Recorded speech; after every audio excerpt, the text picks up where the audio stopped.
2018 साले एक कानून के लेकर के हमारा हाईकोर्ट में एक मामला था। 2018, ये 2026, मेरा हाईकोर्ट क्या राय दिया था? राय एटाई दिएছিল कुर्बानी होबे होबे होबे, लेकिन कायदा कानून से होगा। क्या कानून? कानून यही है, कुर्बानी का जो पशु होगा उसको डॉक्टर दिखाओ। पशु डॉक्टर देख करके फिर सर्टिफिकेट देगा। उसका बाद वहाँ का पंचायत प्रधान और पंचायत समिति का सभापति और बीडीओ एक सर्टिफिकेट उस डॉक्टरी सर्टिफिकेट के बेसिस में देगा और घेरा जगह में कुर्बानी दो। लेकिन ये लोग तो ये सब नहीं करता है, खुल्ला जहाँ हो जाए नारा तकबीर अल्लाह अकबर चली दीजिए। हर साल हर कुर्बानी का ईद में वही कानून लागू होता। डीएम हर साल हर कुर्बानी का टाइम में नोटिस भेजता था हर थाना में। लेकिन वो थाना क्या करता था? वही नोटिस, डीएम का नोटिस ऐसा लेकर के और अंदर में टेबल का अंदर में उसका सटा के दबा के रख देता था। लेकिन अब जब बीजेपी सरकार आ गया, वही कानून लेकर के पुलिस इतना सख्त हो गया जो हर जगह गल बीजेपी के गाल दो, बीजेपी ऐसे ना बाबा ना, ये बीजेपी सरकार नहीं किया। अभी पुलिस যদি মমতা বাবুর সরকারের আমল থেকে এই ডিএম এর নোটিশটা একটু করে কার্যকারী করতো, তাহলে আজকে এই দিনটা দেখতে হতো না। আর ঠিক এই সময় আবার কিছু 4টের পর 4 तारीख 4টের পর कुछ भगवाधारी, कुछ तिरंगा, कुछ जय श्री राम बोलने वाला गो रक्षक नाम करके, गो सेवक नाम करके तृणमूल का आदमी गिरुआधारी गो सेवक नाम करके बाजार में झोली लेके उतर गया। আমি অ্যাডভোকেট আলী আব্দুল চাঁদ বলছি, গো সেবক গো রক্ষক নামক কোনো সংস্থা বিজেপি নাই। এরা সব 4টের পর তৎকাল বিজেপি আসছে। তাই মুসলমানদের উদ্দেশ্যে বলছি, কোরবানি হবে, কায়দা কানুন সে হবে। আর বেআইনিভাবে জবরদস্তি যদি পুলিশ কোনো জায়গায় বাধা দেয়, নিয়ম মানার পরও যদি বাধা দেয়, তাহলে সেই গরুটা নিয়ে গিয়ে থানায় বেঁধে দিয়ে আসবে। আর গোসেবকের নাম করে যারা হামলা করবে তার বাড়িতে গরুটা বেঁধে দিয়ে আসবে। বাকিটা আলী আব্দুল চাঁদ বুঝে নেবে। আচ্ছা, একটা বড় খবর এসছে এই মুহূর্তে যে এফআইআর হয়েছে অভিষেক বন্দ্যোপাধ্যায়ের নামে বিধাননগর সাইবার সেলে, এবং ইতিমধ্যে অভিষেক বন্দ্যোপাধ্যায় হাইকোর্টের দ্বারস্থ হয়েছেন। কি বলবো? খেলার নাম বাবাজি। এই অভিষেক ব্যানার্জি যখন বাড়ি থেকে বেরোতো সব বন্ধ। अरे क्या हो रहा है? अरे राजपुत्र आ रहे, राजपुत्र पधार रहे। अभिषेक बनर्जी साहब डे पुलिस, सामने पुलिस, पेछने पुलिस।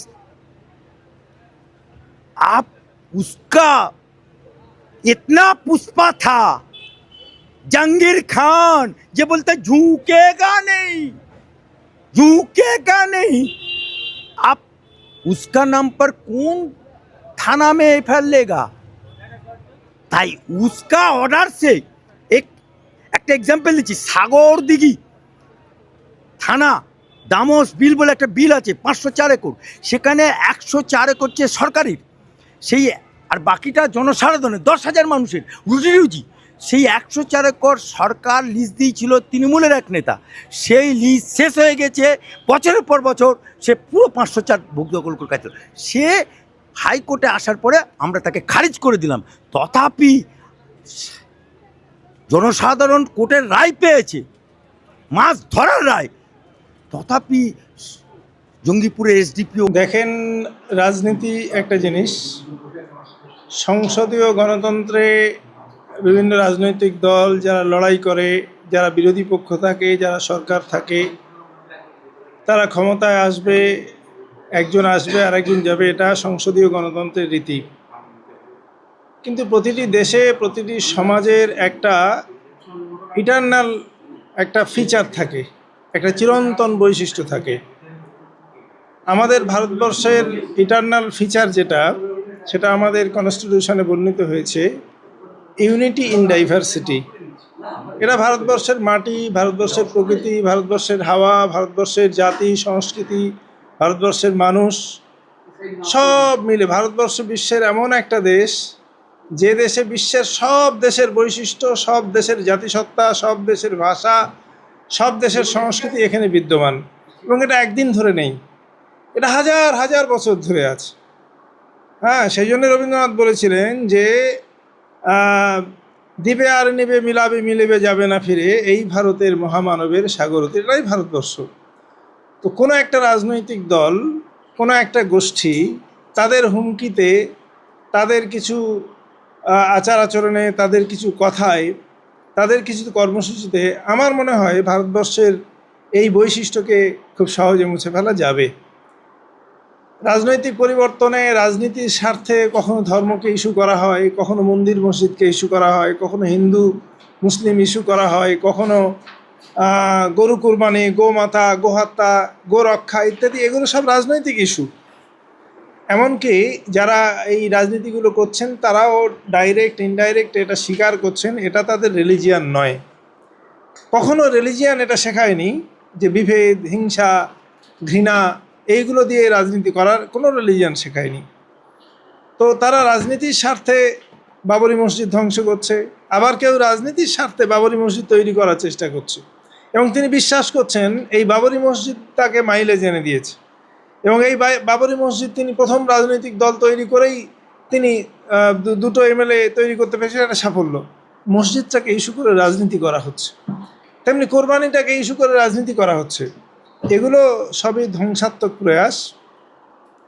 ভারতবর্ষকে ভালোবাসতে গেলে, ভারতবর্ষকে সম্মান জানাতে গেলে, ভারতবর্ষকে টিকিয়ে রাখতে গেলে, ভারতবর্ষকে বিশ্বের দরবারে তুলে ধরতে গেলে আমাদেরকে এই সংকীর্ণতার থেকে বেরিয়ে আসতে হবে। আমাদেরকে মনে রাখতে হবে যে এই দেশ ইউনিটি ইন ডাইভার্সিটির দেশ। এখানে হিন্দু, মুসলিম, শিখ, বৌদ্ধ সবাই আমরা মিলেমিশে বাস করি। নানা ভাষা, নানা মত, নানা পরিধান, বিবিধের মাঝে দেখো মিলন মহান। এই মিলনের আদর্শকে আমাদের তুলে ধরতে হবে। আজকের রাজনৈতিক আঘাতে সেই মিলনের আদর্শ অনেকটা খান খান হয়ে যাচ্ছে, অনেকটা খণ্ডিত হয়ে যাচ্ছে, কিন্তু প্রত্যেকটা অ্যাকশানের রিয়াকশানও আছে। ভারতবর্ষের শান্তিপ্রিয় মানুষ তারা কিছু ভাবতেও শুরু করেছে, সম্প্রীতির মানুষ তারা কিছু ভাবতে শুরু করেছে। তারা ভাবছে যে কিভাবে এই হিংসা, এই ভায়োলেন্স একে রোধ করা যায়। কেননা মানবতা, মনুষ্যত্ব এটা সবার উপরে, রাজনীতির উপরে, ধর্মের উপরে। একটা মানুষকে হত্যা করা, একটা মানুষের জীবনে সংকট ডেকে নিয়ে আসা, একটা জাতির জীবনে সংকট ডেকে নিয়ে আসা, সে যেই হোক না কেন, তো এটা কখনোই গ্রহণযোগ্য হতে পারে না। তো ভারতবর্ষের, আমাদের দেশের, আমাদের সমাজের শিক্ষিত